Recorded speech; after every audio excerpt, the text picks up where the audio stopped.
Qué maravilloso es poder encontrarnos nuevamente en este tiempo donde seguimos desarrollando un tema que evidentemente no podemos parar.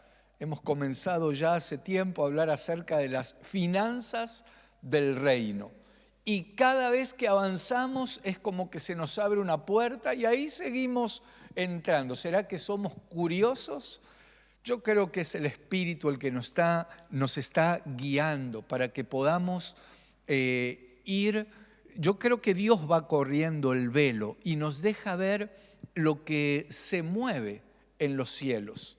Hay una economía que no es de esta tierra, que no tiene que ver con los especialistas en economía, que tienen buenos conceptos acerca de cómo administrarse, cómo hacer que una ciudad o que una nación prospere. Sin embargo, cuando nosotros nos metemos en la economía del cielo, nos encontramos con principios que son diferentes.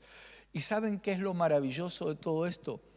Que cuando los aplicamos a nuestra vida, funcionan, porque son los principios de Dios. Y por eso desde hace un tiempo he sentido la carga de hacer descender esos diseños celestiales. Hay diseños que están en los cielos, que son los que el Señor ha preparado para nosotros, para sus hijos y para todo aquel que sea capaz de creer. Cada vez me convenzo más, porque lo dice la palabra, que el pensamiento de Dios para con nosotros no es que vivamos en miseria, no es que vivamos en pobreza, no es que vivamos mendigando. Podemos llegar a atravesar alguna situación donde atravesemos alguna necesidad, pero no puede ser que siempre, que toda la vida vivamos de esa manera. Ahí hay algo que no está funcionando. Porque el anhelo del corazón de Dios es que nosotros, sus hijos, seamos bendecidos. Y como dije en algún programa anterior, lo está diciendo alguien que cuando comencé a transitar el servicio al Señor, tenía el concepto de que cuanto más pobre, cuanto más cara de lástima y compasión genere a los otros, más santo iba a ser. Pero gracias a Dios que el Señor me fue mostrando que no es así, que no es así. Al contrario, creo, y en este tiempo tenemos que usar el armamento de Dios para derribar estructuras que cuestan digerir a aquellos que tal vez venimos de esa escuela. ¿Cuáles son las estructuras que cuestan digerir? Por ejemplo, cuando el Señor dice, te pondré por cabeza y no por cola. Yo en un tiempo pensaba, uy, qué arrogantes los que dicen eso, qué orgullosos, qué soberbia, se tienen que bajar del caballo. Pero la realidad es que dice la palabra que si yo oigo su voz, guardo sus palabras en mi corazón y vivo conforme a lo que Dios me habla, es promesa de Dios. Deuteronomio capítulo 28, versículo 12, 13 o 14.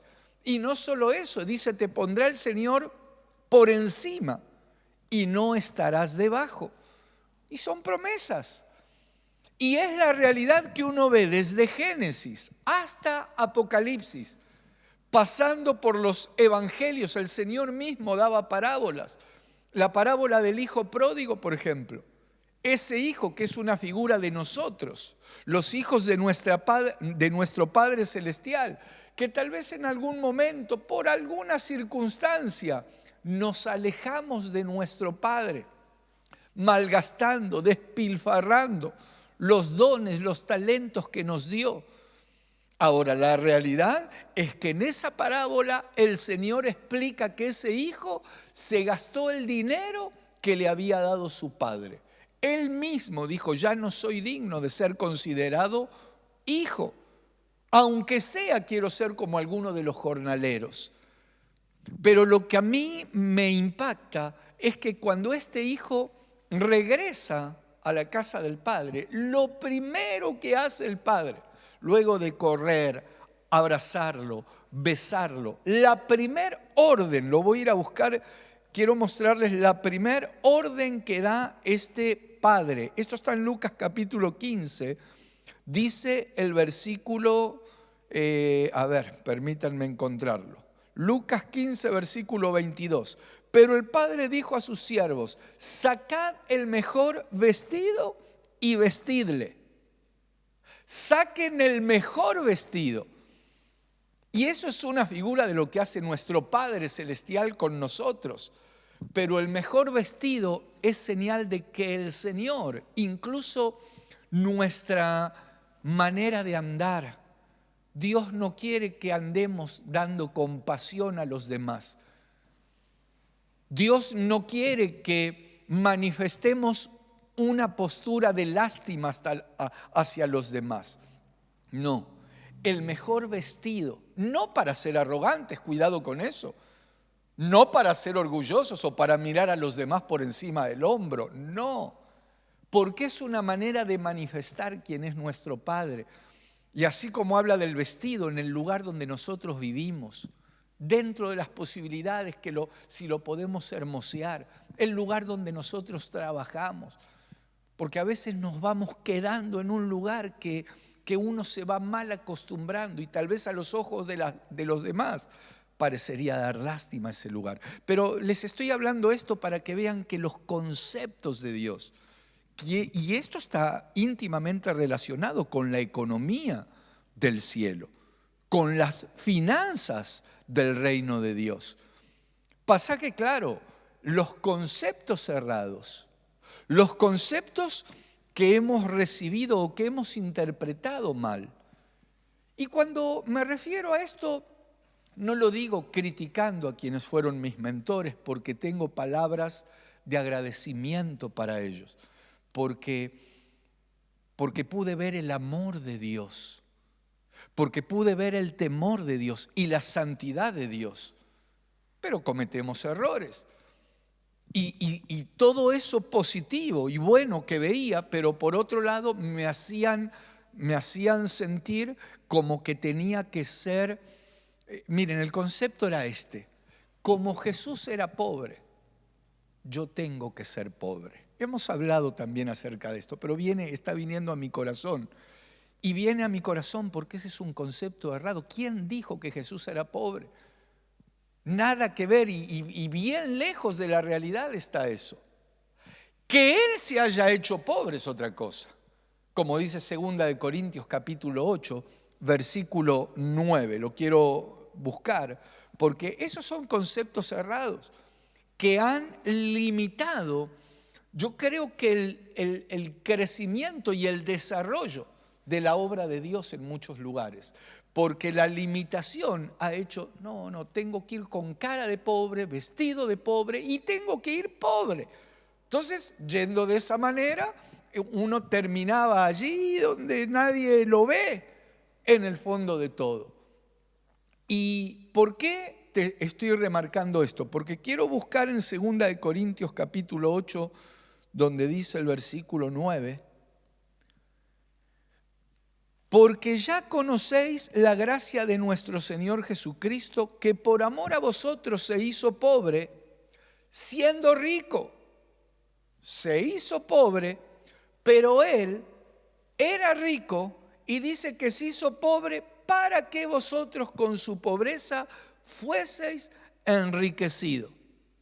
Entonces el Señor, que era rico, se hizo pobre para sacarnos a nosotros de la pobreza y que seamos nosotros enriquecidos. Claro que todo esto hay que hablarlo bajo la dirección del Espíritu Santo, hay que hablarlo con equilibrio, porque si alguien no se deja guiar por el Espíritu y toma mal estos conceptos que estamos compartiendo, va a ir detrás de las riquezas, porque dice, bueno, si Él se hizo pobre para que yo sea rico, lo que me interesa a mí es ser rico. Parece un trabalengua todo lo que estoy diciendo, pero si estamos siguiendo el concepto, y la realidad es que la palabra me deja ver que nosotros no somos los que vamos detrás de las riquezas. Cuando nosotros agradamos a Dios, Cuando nosotros buscamos a Dios, cuando le servimos de todo corazón, son las riquezas las que vienen sobre nosotros y nos alcanzan. Cuando nosotros, como te decía antes, oímos la palabra de Dios, pero no para que nos entre por un oído y que salga por el otro. Cuando la oímos para valorar lo que es y la creemos y empezamos a vivir conforme a la palabra de Dios. Dice Deuteronomio capítulo 28, versículo 2. Y estas bendiciones te alcanzarán, te seguirán, dice, y te alcanzarán. Una doble bendición. Doble bendición. Porque a veces puede ser que algo nos persiga y no nos alcance, porque nosotros ahí corremos más rápido. Pero dice que esas bendiciones nos van a perseguir, nos van a seguir y nos van a alcanzar. De la misma manera que el Salmo 23, versículo 6, el último versículo, dice: ciertamente el bien y la misericordia me seguirán. ¿Cuándo? ¿El mes que viene? ¿El año que viene? No, dice, me seguirán todos los días de mi vida. Claro, para eso tengo que reconocer que Jehová es mi pastor, con todo lo que eso implica. Y nada nos va a faltar. Qué bueno es hablar de estas bendiciones. Esto no es un invento. Lo que les estoy compartiendo es lo que dice la palabra. Y tal vez estoy haciendo una especie de resumen de conceptos que venimos hablando, porque hay personas que se van sumando, que se van agregando a estos discipulados, a estas charlas, a estos tiempos. Y el Señor nos va a seguir bendiciendo. Quiero mostrarles algunos conceptos o algunos pasajes que estuve anotando y que quiero hablarles. Hay pasajes que para mí han sido muy reveladores y muchos de ellos los conocía, pero me costaba hablarlos, me costaba trasladarlos por prejuicio propio, porque pensaba: los que me oyen van a pensar que estoy interesado en el dinero, o los que me oyen van a pensar cualquier cosa. La realidad es que no puedo pensar en lo que piensan aquellos que me oyen. Tengo que pensar en lo que Dios me muestra en su palabra. También he contado que en un tiempo donde por gracia y misericordia del Señor me empezó a usar, hablando su palabra, orando por enfermos que recibían la sanidad. Y algunas de esas personas, a modo de agradecimiento, me querían dar algo. Y para mí era lo peor que podían hacer. Y era mi orgullo, porque yo pensaba que me estaban ofendiendo de esa manera.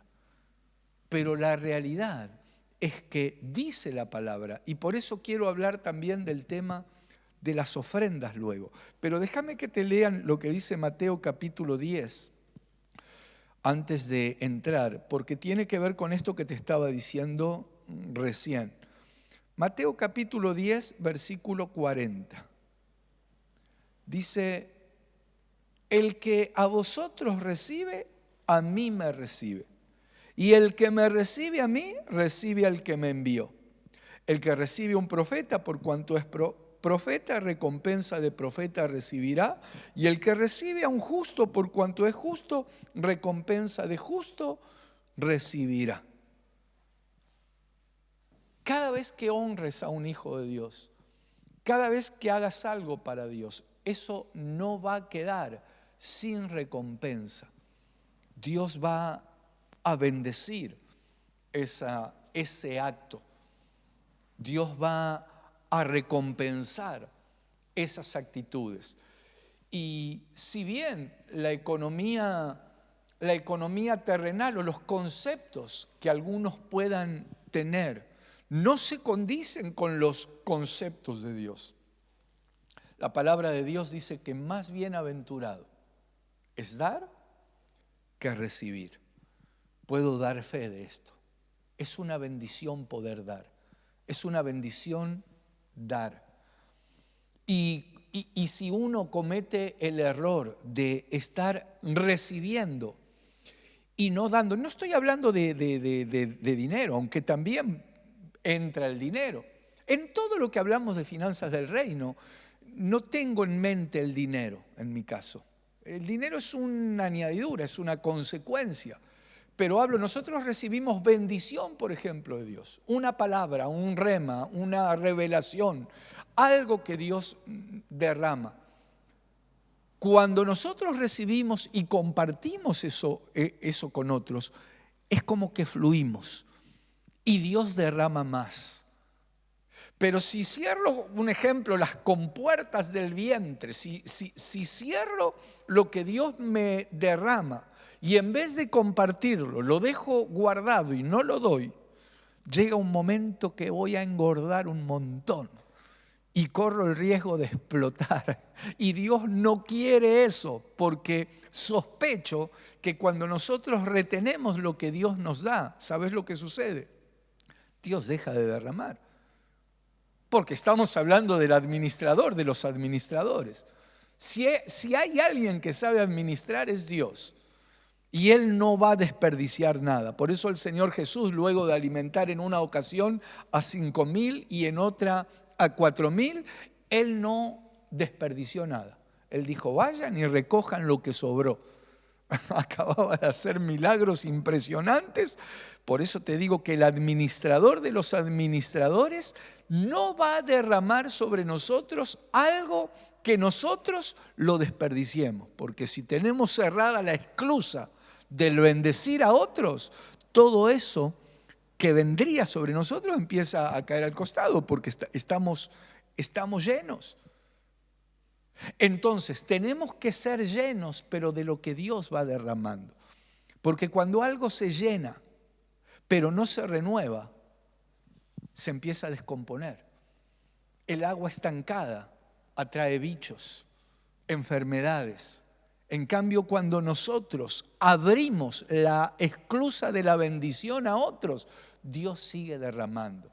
Y de esta manera funciona también la economía que tiene que ver con el reino de Dios. Estoy recordando, y ahora vamos a entrar al versículo, pero estoy recordando que durante mucho tiempo me tocó presenciar cuestiones de grupos que decían, por ejemplo, y por eso es bien importante que esto lo hablemos con el equilibrio que nos da el Espíritu y bajo la revelación que el Señor trae. Porque te decía que me tocó presenciar algunas charlas que se tornaron en discusión, donde un grupo decía que la riqueza es una virtud. Y lo creo, pero hacían el énfasis solo en la riqueza. Y del otro lado, grupos que decían la pobreza es una virtud. Claro, si uno estudia la vida, por ejemplo, de San Francisco de Asís o de muchos que hicieron voto de pobreza, pero ese es otro tema que tal vez lo podemos desarrollar en alguna otra charla. Pero del otro lado decían, la pobreza es una virtud. Y yo creo que el apóstol Pablo en este tema dijo algo que es contundente. Y ahí entiendo que está de alguna manera el secreto, tanto para un grupo como para el otro, que se cierran y dicen, no, la cosa tiene que ser así. No, la cosa tiene que ser asá, dicen del otro lado. Pues entonces, ¿quién lo tiene? Diría el gran Bonete. Bueno, gracias a Dios que tenemos la palabra del Señor. Y Pablo, cuando les escribe a los filipenses en el capítulo 4, él dice lo siguiente, Filipenses capítulo 4, versículo 12.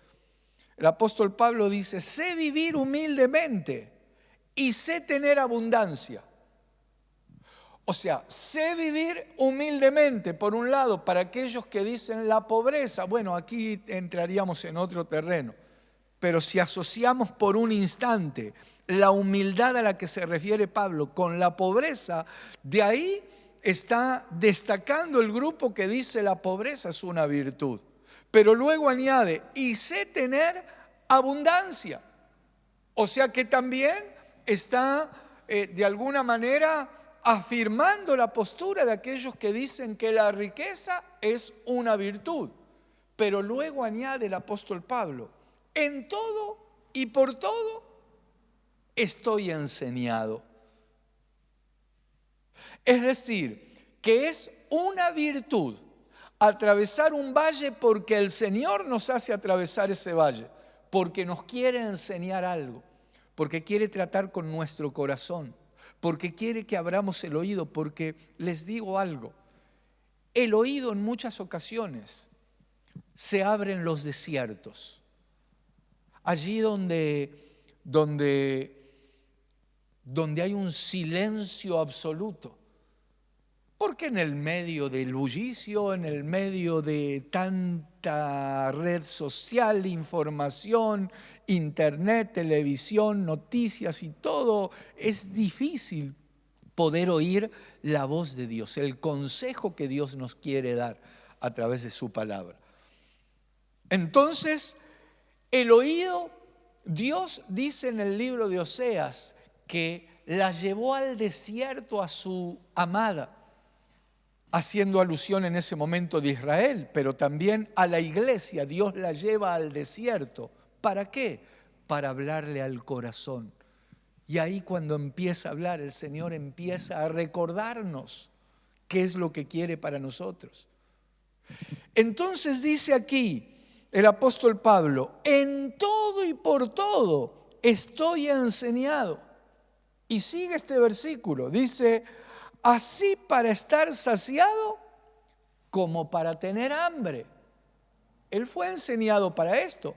Entonces, los que por un lado decían que la pobreza es una virtud, aquí está hablando incluso para tener hambre había sido enseñado, pero también para tener abundancia. Y sigue, dice, así para tener, el anterior decía, así para estar saciado como para tener hambre. Saciado ahí cuando decís, qué bueno, no puedo más. ¿No quiere otra milanesa? No, ya no puedo más. Qué bueno. Pero en el hambre, algo Dios puede querer tratar con nosotros. Y luego dice, así para tener abundancia como para padecer necesidad. Y el versículo 13 dice, todo lo puedo en Cristo que me fortalece. Por eso les decía que el equilibrio es fundamental aquí. No irnos a los extremos, porque los extremos son peligrosos.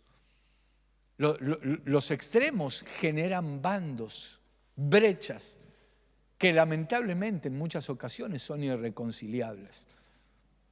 Me quedo con esta parte, estar enseñado en todo y para todo, para estar saciado o para tener hambre, para tener abundancia y para padecer necesidad. Porque en definitiva sé quién es mi Señor. Y todo lo puedo en Cristo que me fortalece. ¿Qué significa?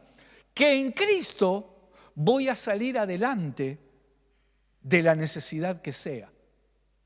Que en Cristo, por más hambre que pase, voy a salir adelante si me toca pasar por eso. Pero también significa que en Cristo, cuando tenga abundancia, no me va a marear. Cuando tenga abundancia no me va a dar vuelta la cabeza, como algunos que los pajaritos cuando empezaron a ser bendecidos en lo material, en la economía que tiene que ver con el dinero, lamentablemente se les subió a la cabeza.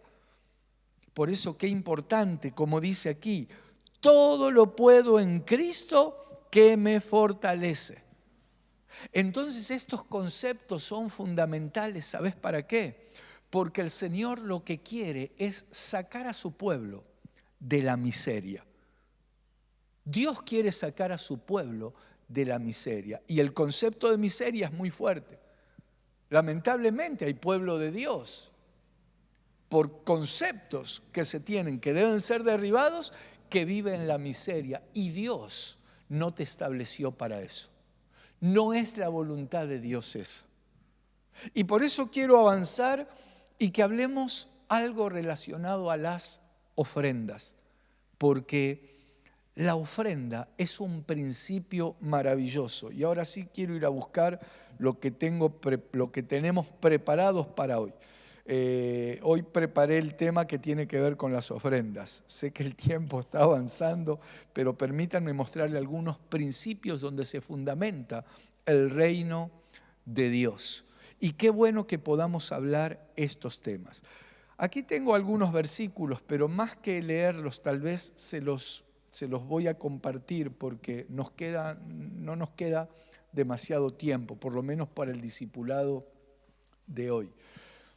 Yo creo que cuando nosotros logramos derribar esos conceptos erróneos, cuando logramos derribar los prejuicios o las estructuras, que voy a hablar de mí, en mi caso traía. Recién ahí cuando dispuse mi corazón para hacer eso a un lado y recibir realmente lo que el Señor tenía para mi vida, es como que descendió una revelación de parte de Dios. Y sinceramente desde aquí lo que anhelo es impartirte revelación de parte de Dios, para que lo que estemos oyendo sea el Espíritu sellándolo y grabándolo en tu interior. No te quedes solo, esto es bueno que cada pasaje que te compartí, que te leí, si querés lo anotes, lo puedas ir a buscar, lo puedas ir a leer, pero aparte de leerlo, qué importante es decirle, Señor, mostrame qué es lo que tenés para mí. Porque quiero vivir conforme lo que has establecido para mí. Porque es real que dentro de las asignaciones el Señor a algunos y con algunos trata de una manera, con otros trata de otra. No es que todos vamos a tener lo mismo. Puedo ver en diferentes parábolas de talentos que el Señor enseñó, que a uno le dio 5, a otro le dio 2 y a otro le dio 1. ¿Acaso es Dios injusto? No. Él no hace acepción de personas, pero hay asignaciones, como hay delegaciones. Cada uno conforme a lo que recibió, hay que ver hasta qué punto produjo. Porque la producción o el producir es fundamental en la economía del reino. En este tema de finanzas, el producir, no estoy hablando de dinero, recalco nuevamente esto, producir la materia prima que nos ha sido dada. El Señor esperaba fruto, a eso, al que le había dado 5 esperaba fruto, al que le había dado 2 y al que le había dado 1 también. El Señor espera fruto de nosotros, fruto que en nuestra manera de proceder, de hablar, de manifestar a otro quién es nuestro Dios. Yo los elegí a ustedes, dice el Señor, ustedes no me eligieron a mí, para que vayan y lleven fruto, producir, porque Dios nos ha dado semilla.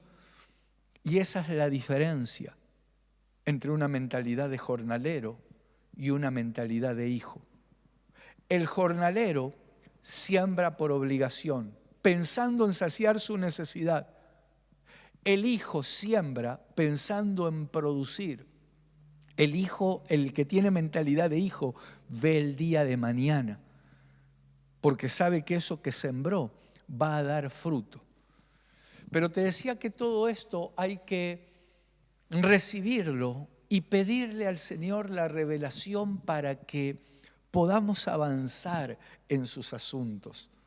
Porque cuando hablamos estos temas, sé que hay un mover espiritual que lo que busca es estorbarte, trastocar lo que hablamos, o bien para que no sea recibido, o bien para arrebatar esta semilla, como el Señor enseñó en la parábola del sembrador, o bien ahogarla con los espinos, o bien quemarla con el sol, que la palabra que estamos compartiendo no se arraigue en tu interior para que de esa manera no alcances las bendiciones de Dios. Esto es lo que hacía Faraón con el pueblo. Cuando Moisés le habla a Faraón para que deje salir al pueblo libre, dijo, no, si los dejo libres no van a ser más mis esclavos. Y en este tiempo, el Faraón de este siglo, el mismo diablo tiene a muchos hijos esclavizados, cautivos, en el área de las finanzas, en el área de la producción y también en el área de la economía, que no pueden avanzar, no pueden salir, no pueden prosperar económicamente, porque hay conceptos que hay que revisar. Y el tema de las ofrendas es fundamental. Pero bueno, hoy seguramente en el próximo programa vamos a meternos de lleno en el tema de las ofrendas, porque aquí nos vamos a encontrar con principios gloriosos. Principios, el ofrendar para Dios, igual que el diezmo también, son principios que están antes de la ley. Ofrendó Abel, diezmó Abraham, Jacob, antes que sea legalizado como ley. Pero eso lo vamos a hablar en la próxima charla. Nuestro anhelo desde aquí es que seas libre. Oro para que Faraón suelte cualquier lazo de cautividad que haya establecido sobre tu vida, para que recibas todas las bendiciones que el Señor tiene para vos y para mí también. Nos vemos en el próximo programa.